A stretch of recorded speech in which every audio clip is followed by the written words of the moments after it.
On this episode of the Turnbuckle, War Games had a surprisingly low level of fan interest, Ruby Soho's back in AEW, and Teddy Long advises Randy Orton to stay out of the ring after his back fusion surgery. Folks, it's time to hit a chiropractor into some wrestling news because it's time for the Turnbuckle.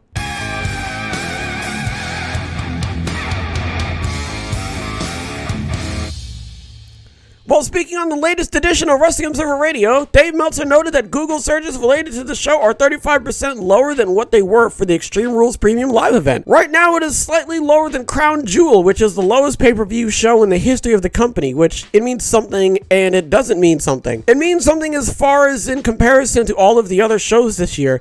Yes, it means something because the situation's exactly alike, but when you compare it to 10 years ago, of course, there's no comparison. And the number is relatively small no matter what, but it's right now slightly behind Crown Jewel as of today. It is the lowest in history. It will undoubtedly by tomorrow, because it's so close, be ahead of Crown Jewel, but it is 35% below Extreme Rules. But this was a major event. The Google searches were not at the level of a major. So it was a low number, and across the board, when you look at the interest levels and everything like that, you can see that it was a good show. But the interest level was not there compared to many of the pay-per-views this year, including the ones that are not considered big four events. I think one of the main issues that comes with a premium live event is the build. And I think the reason why Survivor Series didn't do that well is primarily due because, one, there were only 5 matches. So, I mean, there's really not much build you can have around 5. Like, you can't really, spread many of the stuff out with only 5 matches. 2, and my main issue with Survivor Series was that the matches that there already were didn't really have a whole lot of build to them. I would argue that Austin and Rollins and Lashley had more build at Survivor Series, and yet it was so, last minute announced than the War Games matches, which barely had any build to them at all. The weird thing that they did at Survivor Series was, here's what we're going to do. We're going to do the build at Survivor Series. Is Sami Zayn going to turn on the Bloodline? That didn't work for me because in kayfabe-wise, that is the stupidest thing you could possibly do. That's like going into a lion's den and smacking the lion on the butt. And it wouldn't make any sense to just sort of turn on them right then and there. It just feels weird, you know? And then I don't know. To me, it just sort of fell flat, that whole sort of thing. But I mean, all in all, it was still an all right match. And then you had the women's War Games match, and the women's War Games match and the men's War Games match can easily be summed up as, they brawled. That was it. I think I talked about this already, where it's just one side and the other side are standing, and they stand there for a little bit because they think the main thing is that they were hoping the crowd would get super into it. They were hoping the crowd would be like, oh, I want to see them fight, and then they would brawl, and the crowd would be a little bit, they would pop, and then the pop would kind of die down. The War Games match is all centered around the brawl. That's all it's centered around. They did the thing that, I forget which War Games match it was, but it was the one where they all got to their feet and everything, and then they stared at each other, from opposite end, and then they ran at each other and started beating them up. The men's War Games match did that, and it's I feel like they were kind of expecting a pop, and they didn't really get the type of reaction that they wanted to. So, all in all, right, I feel like the pay-per-view wasn't as bad, but it's the lack of build that really hurt the pay-per-view, to be totally honest with you. I feel like that pay-per-view could have done a little bit better if there was just a little bit more zhuzh in the characters' motivations when they were going in there. But at the end of the day, man, that's just me. Next, we're going to talk about Ruby Soho and how she returns from injury during AEW Dynamite. Ruby Soho made a return to AEW during Dynamite this week. She returned following Anna Jay's match with Willow Nightingale. Ruby Soho appeared and took out Ty Conti, who was in the ring with Jay following her loss. Ruby Soho broke her nose during the AAA World Mixed Tag Team Championship match at the pay-per-view event. She broke her nose after Mello hit her with a knee to the face. So I talked about this. I remember talking about this ages ago. I think this is back in season 3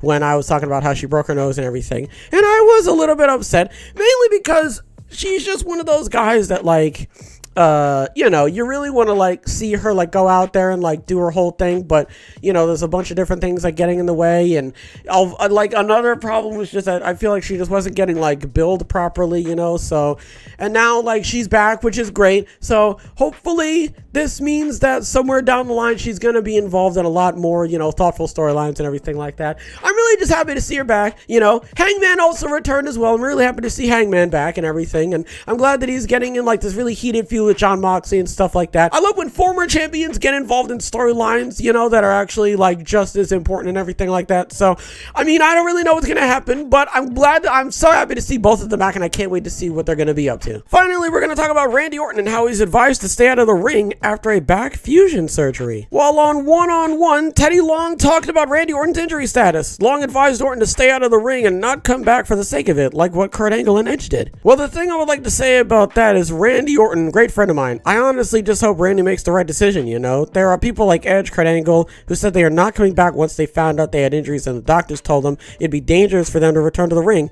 and they came right back anyway. So I just hope Randy does the right thing. If the doctors tell you to stay out of the ring, I suggest you stay out of the ring, not to just deliberately hurt yourself. It's still about the money, man. It obviously sucks to hear that type of stuff, right? Randy Orton, along with The Miz, I feel as though formulated their entire moveset specifically so that they don't hurt themselves. Like, you don't see them jumping off of stuff. You don't see them doing any type of like crazy Canadian code red, you know what I'm saying, like crazy stuff and everything like that. They don't take any like crazy bumps in any of the matches and stuff. The most they'll probably do is get whacked upside the head with a kendo stick, and that's as far as they'll go. So when you hear someone like Randy Orton getting such serious and life-altering surgery, right? It really puts a sour taste in my mouth, because he's been wrestling for a very, so is The Miz, right? They've both been wrestling, and I only am talking about the both of them because like they're the only two that I really know off the top of my head that really are very good at trying to stay out of trouble, right? In terms of like injury and everything. They're really good at that. Teddy Long has a point, man. If you've been like keeping your eye on Angle, all Angle's been talking about is how he's just in constant pain and how he constantly needs like physical therapy and stuff like that. And guys like Mick Foley, you know what I mean? These are guys that have like figuratively killed themselves for the business and everything. And they will go down in the annals of history as the greatest wrestlers of all time. But like when you look at them now, like they're constantly in pain, you know what I mean? Like Foley's missing like one of his ears, like he's missing some of his teeth, you know what I'm saying? And Angle's constantly got to undergo some type of like physical therapy just to walk, and it's just like, it's really worth it, you know what I mean? Like I'm not saying that like nobody should like, go above all for their company and everything like that, but at the end of the day, man, I don't like hearing, guys like Randy Orton and guys like The Miz, trying very hard not to like, end up in, the situation that Foley and Angle are in, you know what I mean? And then it happens anyway. But it's like football, it's like the beautiful game. You can try as hard as you want, but stuff happens at the end of the day, you know what I mean? Like, it's the same thing with Andrade when he tore his pec, like that move. You could argue that they probably shouldn't have done that, but it could be anything. It could be anything. Like Bayley injured herself when she was training, you know what I mean? Like it could be a bunch of different stuff, So at the end of the day, man, it's you can't really like say specifically what does it, because again, it can be anything, but you never want to hear about this sort of stuff. And Teddy Long has a point, man. I don't think Randy should come back. He's got back fusion surgery. If he's pulling a Matt Hardy, yeah, maybe he should stay out of the ring, just for his sake, for the safety of it. Randy's an adult, right? He's a grown man. He's allowed to make his own decision. If the doctors are telling him, hey, maybe you shouldn't do that, I would argue that maybe Randy's got a little bit of, he's got no say in this. But again, if that was the case, Angle and Edge and Bryan, you know what I'm saying? Like, they wouldn't be back. But then again, Bryan was cleared, so he's a different story. But, if he comes back, he comes back. If he doesn't come back, great. But I feel as though that's probably not the best idea for him, considering the, intensive surgery that he's in. But only time will tell, and we'll have to wait and see. What do we talk about?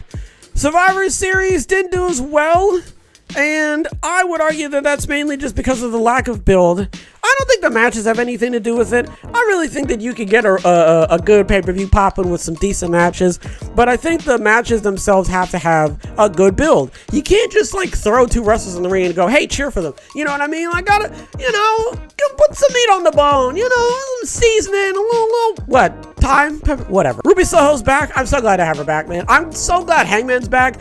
Ruby came back and I was happy, and then Hangman came back and I was like, oh shit, that's right, you know, like, oh man, I'm so glad they're back. And Teddy Long is telling Randy Orton maybe you shouldn't get back in the ring after the back fusion surgery, which I completely understand. You know what I mean? Like, I don't think that that's like the best idea, but then again, that's just me. And you know what, man? I mean, at the end of the day, like I said, Randy's an adult. If he makes his own decision, he makes his own decision, and there's nothing we can do about it. I mean, at the end of the day, really, unless I was like Randy Orton's like kid or like, you know, his wife or something, he's not going to listen to me. I don't really think he's going to listen to a lot of people, folks. So on that note, I'm going to end this episode here. Hopefully everybody has a wonderful tonight and a wonderful tomorrow. And as always, big hugs.